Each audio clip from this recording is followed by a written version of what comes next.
എനിക്ക് വേണ്ടപ്പെട്ട ഒരാൾ ഇവിടെയാണ് പഠിക്കുന്നേ. ആളെ പിക്ക് ചെയ്യാൻ വന്നതാണ്. നാളെ ഓഫല്ലേ? രുദ്രൻ ചുറ്റും നോക്കി പറയുമ്പോഴേക്കും ദൂരെ നിന്ന് അവനരികിലേക്ക് വരുന്ന കൺമഷിയെയാണ് കണ്ടത്.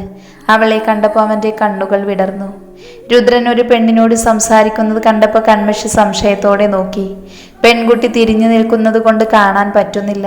പെട്ടെന്നാൾ തിരിഞ്ഞപ്പോൾ കൺമഷി ഒന്ന് ഞെട്ടി. ഈശ്വര, അവന്തിക മാമോ?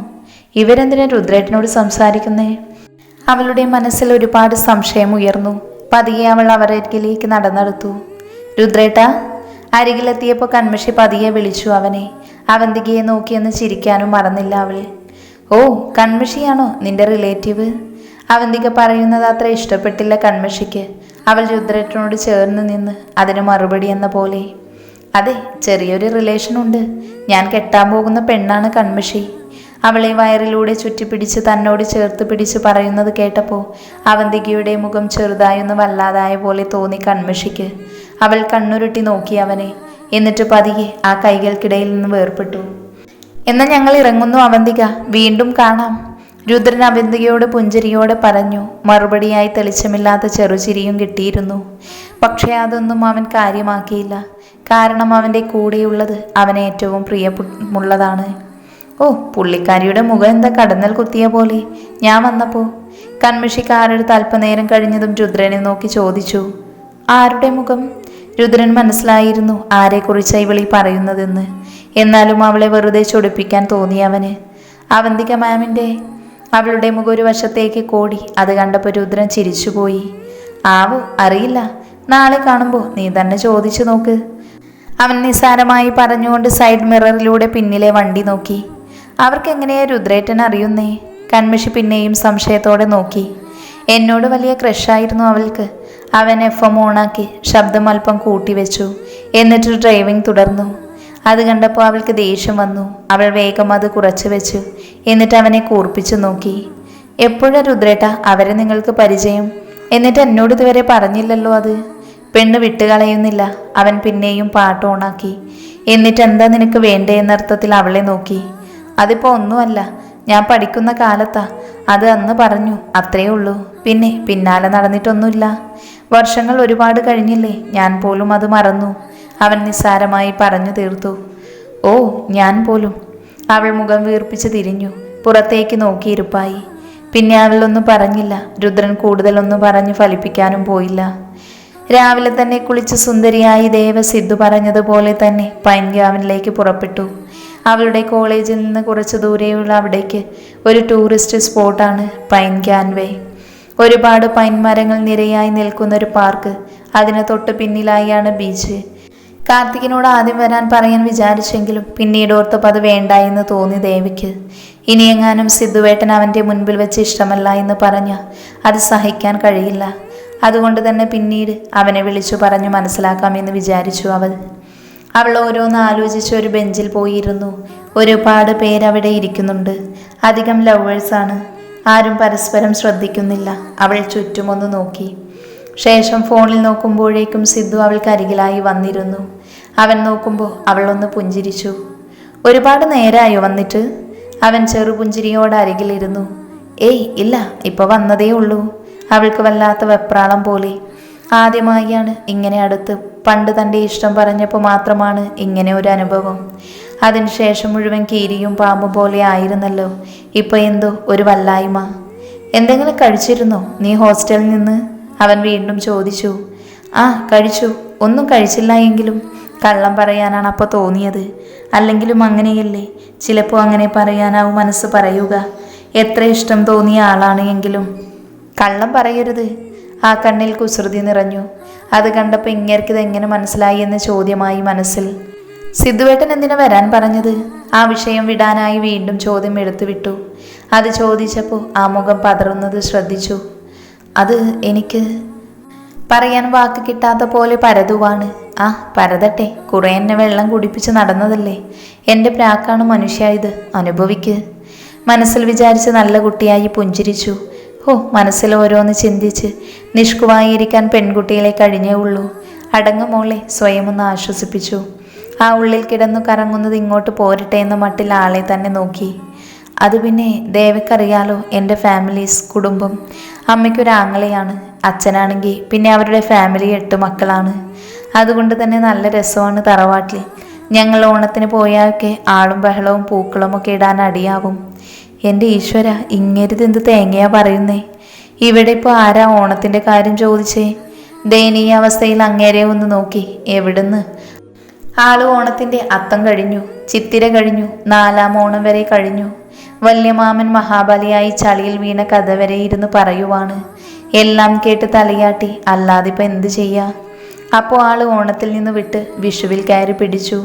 വിഷുവിന് പടക്കം പൊട്ടിക്കാൻ പോയിട്ട് അപ്പുറത്തെ വീട്ടിലെ അലവിച്ചേട്ടൻ്റെ മുണ്ടിൻ്റെ ബാക്കിൽ പടക്കം വിട്ട് പൊട്ടിച്ചത് വരെ പറഞ്ഞിരുന്ന് ഒറ്റയ്ക്ക് ചിരിക്കുവാ. ഇവിടെ പാരാ പടക്കം പൊട്ടിച്ചെന്ന അവസ്ഥയിൽ ദേവയും. അവസാനം അവൾ രണ്ടും കൽപ്പിച്ചെഴുന്നേറ്റ്. ഇനിയും ഇങ്ങനെ പോയ അങ്ങേര് ഉണ്ണിയേശുവായി കഥയും കിടക്കയിൽ മുള്ളിയ കാര്യവുമൊക്കെ പറയും. കാണാനുള്ളൊക്കെ ഉള്ളൂ, തലക്കകത്തൊന്നുമില്ലെന്ന് തോന്നുന്നേ. ഏത് നേരത്താണാവോ ഇതിനെയൊക്കെയെന്ന് ചിന്തിച്ച് അവൾ എഴുന്നേറ്റു. അതെ സിദ്ധുവേട്ട, ഇതിനാണ് എന്നോട് വരാൻ പറഞ്ഞേ? അവൾ ഗൗരവത്തോടെ ചോദിക്കുന്നത് കേട്ടപ്പോൾ അവൻ പെട്ടെന്ന് സംസാരം നിർത്തി. എന്നിട്ട് ദയനീയമായി ഒന്ന് ചിരിച്ചു. എന്ത് സിദ്ധുവേട്ട ഇതൊക്കെ? അവൾ എന്തോന്ന് എന്ത് പറഞ്ഞിട്ടില്ലെന്ന് അവനെ നോക്കി. അത് പിന്നെ എനിക്ക് നിന്നെ ഇഷ്ടമാണ്. കല്യാണം കഴിക്കാൻ തയ്യാറാണോ ദേവാ? ഒറ്റ ശ്വാസത്തിൽ സലീം കുമാർ പറയുന്ന പോലെ പറഞ്ഞു നിർത്തി സിദ്ധു. അത് കേട്ടപ്പോൾ അത്രയും നേരം പിടിച്ചു വെച്ച ചിരി അവളിൽ പൊട്ടി. അത് കണ്ടപ്പോൾ അവനും ആശ്വാസമായി. പാവം, പുള്ളിക്ക് ടെൻഷൻ കയറിയിട്ടാണെന്ന് തോന്നുന്നു. ആകെ മൊത്തം കിളിപോയ അവസ്ഥയാണ്. ഇനി വാ, നമുക്ക് പോയി എന്തേലും കഴിക്കാം. ഞാൻ ടെൻഷൻ അങ്ങ് മാറിക്കിട്ടി. ഇന്നലെ തൊട്ട് ഞാനും ഒന്നും കഴിച്ചിട്ടില്ലടി. അവൻ മുഖത്തെ വിയർപ്പൊപ്പിയെടുത്ത് പറയുന്നത് കേട്ടപ്പോൾ അവൾ പുഞ്ചിരിയോടെ തലയാട്ടി. അപ്പോൾ എൻ്റെ അതേ വേവ് ലെങ്ത് ആണല്ലേ? അവളൊരു കണ്ണടിച്ച് ചോദിച്ചപ്പോൾ അതേയൊന്ന് തലയാട്ടി. ഒരു നിമിഷം ഇരുവരും മിണ്ടാതെ നിന്നു. എന്നിട്ട് അടുത്ത നിമിഷം അവിടെ കൂട്ടച്ചിരി പോലെയായി. എന്നവാ, എനിക്ക് വിശക്കുന്നു. സിദ്ധുവേട്ടൻ പേഴ്സെടുത്തില്ലേ? അവൾ ഇടം കണ്ണിട്ട് നോക്കി. എന്നിട്ട് അവനെയും വലിച്ചെഴുന്നേൽപ്പിച്ച് നടക്കുമ്പോൾ ചോദിച്ചു. അവന് ഉവ്വ എന്ന രീതിയിൽ തലയാട്ടി പുഞ്ചിരിയോടെ അവളെ ചേർത്ത് പിടിച്ചു. വണ്ടി നേരെ അപ്പാർട്ട്മെന്റിന്റെ താഴെ വന്ന് നിന്നു. വണ്ടി നിർത്തി രുദ്രൻ ഇടം കണ്ടിട്ട് കൺമഷിയെ നോക്കി. എവിടുന്ന്? ആള് അതേ ഇരിപ്പാണ്. ഹലോ മേഡം, വാ ഇറങ്ങ്.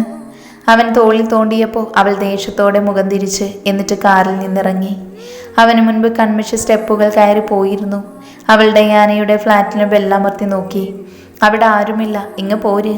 പിന്നിൽ നിന്ന് അടക്കി പിടിച്ച ചിരിയോടെയുള്ള ശബ്ദം കേട്ടതും മുഖത്ത് വന്ന ചടപ്പ് പുറത്ത് കാണിക്കാതെ അവനെ തിരിഞ്ഞു നോക്കി. ഡയാന ചേച്ചി എവിടെ പോയി? അവൾ പുരിക ഉയർത്തി ഗൗരവത്തോട് ചോദിച്ചു. ആദിയുടെ കൂടെ പുറത്തേക്ക് പോയതാണ്, വരാൻ വൈകും. അവളുടെ തോളിലൂടെ കൈയിട്ട് പറഞ്ഞപ്പോൾ അവൾ അവൻ്റെ കൈ വിടാൻ നോക്കി. അടങ്ങിയിരുന്നോ, ഇല്ലെങ്കിൽ റൂം എത്താനൊന്നും ഞാൻ കാത്തിരിക്കില്ല, കയറി ഉമ്മിക്കും ഞാൻ. അവൻ കണ്ണുരുട്ടി പറയുന്നത് കേട്ടപ്പോൾ പിന്നെ കൂടുതൽ പിടിച്ചു മാറ്റാൻ നിന്നില്ല.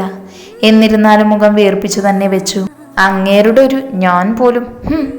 റൂമിൽ കയറി വാതിലടച്ചു രുദ്രൻ കൺമഷി ബാഗ് സോഫയിലിട്ട് നേരെ ബാത്റൂമിൽ കയറി കൈയും കാലും മുഖവും കഴുകിയിറങ്ങി. ഹാളിൽ നോക്കുമ്പോൾ രുദ്രനെ കാണുന്നില്ല. അടുക്കളയിൽ വലിയ ഒച്ചയിൽ പാട്ടൊക്കെ ഇട്ടിട്ടുണ്ട്. അവൾ മെല്ലെ തോളിലിട്ട ഷോള് ഇടുപ്പിൽ കെട്ടി അങ്ങോട്ടേക്ക് ചെന്നു. ചായക്ക് പാലടുപ്പത്ത് വെച്ചിട്ടുണ്ട്. എന്തോ പലഹാരം ഉണ്ടാക്കാനുള്ള ശ്രമമാണെന്ന് തോന്നുന്നു. മൈദപ്പൊടി എടുത്തൊരു പാത്രത്തിലേക്ക് വെച്ചു.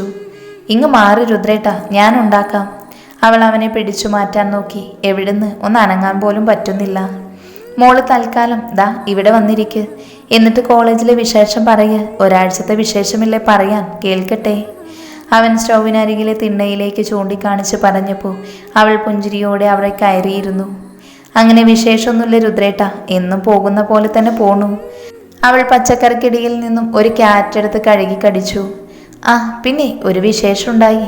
അതത്ര വലിയ വിശേഷമായിട്ടൊന്നുമല്ല, എന്നാലും ക്ലാസ്സിലാകെ അറിഞ്ഞു. അവൾ വലിയ കാര്യമായി പറയുന്നത് കേട്ടപ്പോൾ അവൻ അവളെ നോക്കി. ക്ലാസ്സിലെ ഒരു ചെക്കൻ, ഹിന്ദിക്കാരനാണ് പുള്ളി, എന്നോടുള്ള ഭയങ്കര ലവ്. അവൾ പറയുന്നത് കേട്ടപ്പോൾ രുദ്രൻ്റെ പുരികം ചുളിഞ്ഞു. എന്നിട്ട് നീയൊന്നും പറഞ്ഞില്ലേ? ആട്ടെ, നീ എങ്ങനെ അറിഞ്ഞു? അവൻ തിളച്ചു പൊന്തിയ പാലിലേക്ക് കുറച്ച് ചായപ്പൊടി ഇട്ടു. എല്ലാ കുട്ടികളുടെയും മുൻപിൽ വെച്ചും എനിക്ക് പൂവ് തന്നു. എന്നിട്ട് പറയാ ഐ ലവ് യു എന്ന്. വിരൽ തമ്മിൽ കൂട്ടിക്കറക്കി നാണത്തോടെ പറയുന്നത് കേട്ടപ്പോൾ തന്നെ രുദ്രന് ചിരി വന്നു. ആള് അവന്തികയുടെ ദേഷ്യം തീർക്കുവാണെന്ന് മനസ്സിലായി. പക്ഷെ അവനത് പുറത്ത് കാണിക്കാതെ അവൾ ബാക്കി പറയുന്നത് നോക്കി നിൽക്കുവാണ്. എന്നിട്ട് നീ എന്ത് പറഞ്ഞു? രുദ്രൻ ചായ അടുപ്പിൽ നിന്ന് എടുത്തു വെച്ച് ചോദിച്ചു. ഞാനൊന്നും പറഞ്ഞില്ല. അവൾ അവൻ്റെ മുഖത്തെ ദേഷ്യം കാണാൻ പറഞ്ഞു. ആ അതെന്തായാലും നന്നായി. ഞാനും അവന്തികയുടെ റിലേഷൻ സീരിയസ് ആക്കിയാലോ എന്ന് ചിന്തിക്കുന്നുണ്ട്. എങ്ങനെ നിന്നോട് അതിനെപ്പറ്റി പറയുമെന്ന് ആലോചിക്കുമായിരുന്നു. അതെന്തായാലും നന്നായി. നീ പ്രൊസീഡ് ചെയ്തോ. എന്നെക്കാളും നല്ലത് അതാവും. രുദ്രൻ ചായ കപ്പിലേക്ക് ഒഴിച്ച് അവൾക്ക് നേരെ നീട്ടിയതേ ഓർമ്മയുള്ളൂ. അവൻ്റെ തലക്കെന്തോ വന്ന് വീണു. ചായ കുറച്ച് നിലത്തേക്കും വീണു. അവൻ നോക്കുമ്പോൾ കലിതുള്ളി കൺമഷി. അവളുടെ കണ്ണൊക്കെ നിറഞ്ഞിട്ടുണ്ട്. കൂടുതലൊന്നും മിണ്ടാതെ അവൾ ഹാളിലേക്ക് പോയി. ചെറിയ തേങ്ങലൊക്കെ കേൾക്കുന്നുണ്ട്.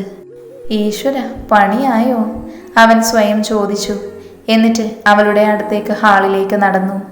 ഹാളിലേക്ക് ചെല്ലുമ്പോൾ ടി വിയുടെ വോളിയം നന്നായി കൂട്ടി വെച്ചിട്ടുണ്ട്. നോക്കുമ്പോൾ തേന്മാവിൻ കൊമ്പത്താണ് ഏഷ്യാനെറ്റ് മൂവീസിൽ. അത് വെച്ചിരിക്കുവാണ്. ശോഭനയെ മോഹൻലാൽ ഇട്ടിട്ട് പോയിട്ട് അതിൻ്റെ പേരിൽ പരിഭവം പറഞ്ഞുകൊണ്ട് പുഴക്കരയിലൂടെ നടന്നു പോകുന്ന രംഗമാണ്. അത് കണ്ടുകൊണ്ട് കണ്ണും നിറച്ചിരിക്കുവാണ് കൺമഷി. എടി നാ ഇത് കുടിക്ക്. അവൻ പതിയെ സോഫയിലെ മുൻപിലിരുന്ന് ടീപ്പോയിൽ കപ്പ് വെച്ച് പറഞ്ഞു. ഒന്ന് മയത്തിലൊക്കെ അടുത്തിരുന്നാൽ മതി രുദ്ര. കയ്യിൽ റിമോട്ടാണ്. അതും വെച്ച് ചിലപ്പോൾ തലക്കിട്ട് നന്നായി കിട്ടും. അവൻ മനസ്സിൽ വിചാരിച്ചുകൊണ്ട് അരികിലിരുന്നു. ഒന്ന് നോക്കിടേ നീ. അവൻ വീണ്ടും മയത്തിൽ പറഞ്ഞുകൊണ്ട് അരികിലിരുന്നതും അവൾ കണ്ണുരുട്ടി അവനെ നോക്കി. എന്നിട്ട് മുഖം വീർപ്പിച്ച് പിന്നെയും ടി വിയിലേക്ക് നോട്ടം പായിച്ചു. ഷെടാ, ഇതിപ്പോൾ മനുഷ്യൻ്റെ തമാശ പറയാനും പറ്റില്ലേ? അവൻ ആരോടൊന്നില്ലാതെ പറഞ്ഞുകൊണ്ട് അവളുടെ അടുത്തേക്ക് കയറിയിരുന്നു. അനങ്ങുന്നില്ല എന്ന് കണ്ടതും പിന്നെ ഒന്നും നോക്കിയില്ല. അവളുടെ ഇടുപ്പിലൂടെ കൈയിട്ട് തന്നിലേക്ക് ചേർത്തു. എന്നെ വിടുന്നുണ്ടോ? അവൾ അവനിൽ നിന്ന് കുതറിയെങ്കിലും അവൻ്റെ കൈബലത്തിൽ അവൾക്കൊന്നും ചെയ്യാൻ പറ്റിയില്ല. അവസാനം അവൾ അവൻ്റെ കയ്യിൽ അമർത്തി കടിച്ചു. എടി പട്ടി! അവൻ പെട്ടെന്ന് കൈവിട്ടു. ആ തക്കത്തിൽ അവൾ പിടഞ്ഞെണീറ്റ് സോഫയിൽ നിന്ന്. നീ പോടാ തെണ്ടി! അവൾ തിരിച്ചതേ ട്യൂണിൽ തിരിച്ചടിച്ചു. അവൻ്റെ നോട്ടം കണ്ടപ്പോൾ രംഗം പന്തിയല്ല എന്ന് മനസ്സിലായി. അത് കണ്ടപ്പോൾ ജാങ്കോ ഞാൻ പെട്ടു എന്ന രീതിയിൽ എവിടേക്കോടുമെന്ന് ചിന്തിച്ചു നിന്നു അവൾ. പിന്നെ ഒരു മിനിറ്റ് നിന്നില്ല. നേരെ റൂമിലേക്ക് ഓടി. നിക്കടി അവിടെ! അവൻ അവൾക്ക് പിന്നാലെ ഓടി. കൺമഷി നേരെ ബെഡ്റൂമിൽ കയറി ഡോറടക്കാൻ നിന്നതും അവൻ ഹാൻഡിൽ പിടിച്ചത് തടഞ്ഞു. അവൾ അടുക്കും മുൻപ് അവനുള്ളിലേക്ക് കയറി. അവനുള്ളിലേക്ക് കയറുമെന്ന് വിചാരിച്ചില്ല. കൺമഷി, നീ ശരിക്കും പെട്ടു. അവൾ മനസ്സിൽ വിചാരിച്ചുകൊണ്ട് ചുറ്റും നോക്കി. പുറത്തേക്ക് ഓടാൻ തുടങ്ങിയതും അവൻ പെട്ടെന്ന് അവളെ പിടിച്ചു വലിച്ച് ഭിത്തിയിലേക്ക് ചേർത്തു. അവൻ്റെ നിശ്വാസം മുഖത്തടിച്ചപ്പോൾ അവൾ വെട്ടി വിയർത്തു. ആ കണ്ണുകൾ പിടച്ചിലൂടെ നാലുപാടും പരതി നടന്നു. അവളിൽ ഉണ്ടാവുന്ന പരിഭ്രമം നോക്കി കാണുമായിരുന്നു രുദ്രൻ. അവളുടെ മുഖത്തേക്ക് അവൻ പതിയെ ഊതി. ഇനി പറയ, ഞാൻ ആരാ?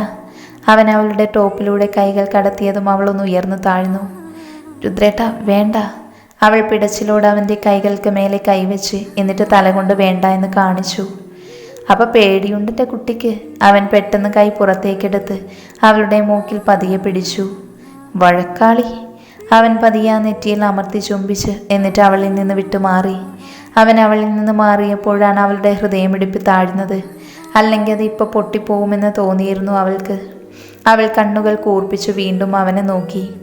വഴക്കാളി, നിങ്ങളുടെ മറ്റവൾ!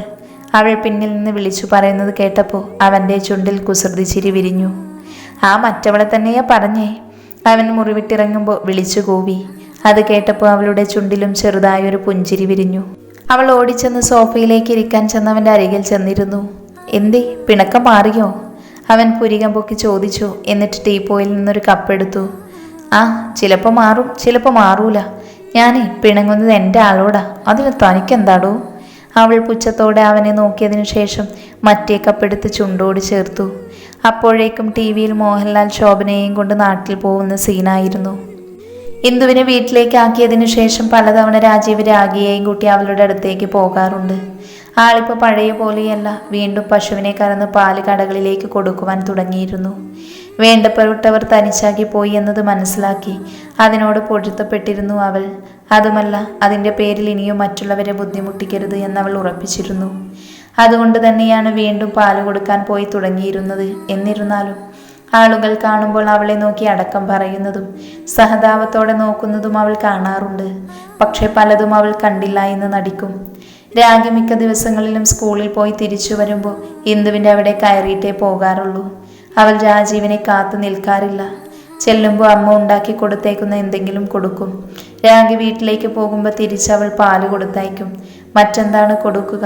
ഒന്നുമില്ല കയ്യിൽ. അല്ലെങ്കിലും ആരോരുമില്ലാത്തവളെ കാണുമ്പോൾ ഇങ്ങനെ തന്നെയാണ് എല്ലാവരും കാണുക എന്നത് അവൾ മനസ്സിനെ പാകപ്പെടുത്തി വെച്ചിരുന്നു. പക്ഷേ അങ്ങനെയൊക്കെയാണെങ്കിലും ചിലപ്പോഴേക്കുള്ള ചിലരുടെ അർത്ഥം വെച്ചുള്ള നോട്ടം കാണുമ്പോൾ വല്ലാത്തൊരു പതർച്ചയാണ്. അച്ഛനുണ്ടായിരുന്നപ്പോൾ ആൾക്ക് വയ്യാതായിരുന്നുവെങ്കിൽ പോലും ആരും അങ്ങനെ സംസാരിക്കാനോ നോക്കാനോ വരാറില്ല.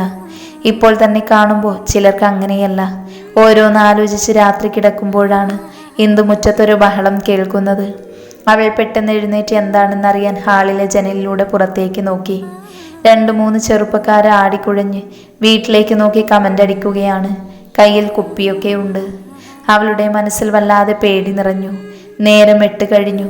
എന്ത് ചെയ്യണമെന്ന് അവൾക്കറിയാതെ പകച്ചവൾ ജനലിന്റെ മുൻപിലെ കർട്ടൻ പെട്ടെന്ന് മറച്ചു.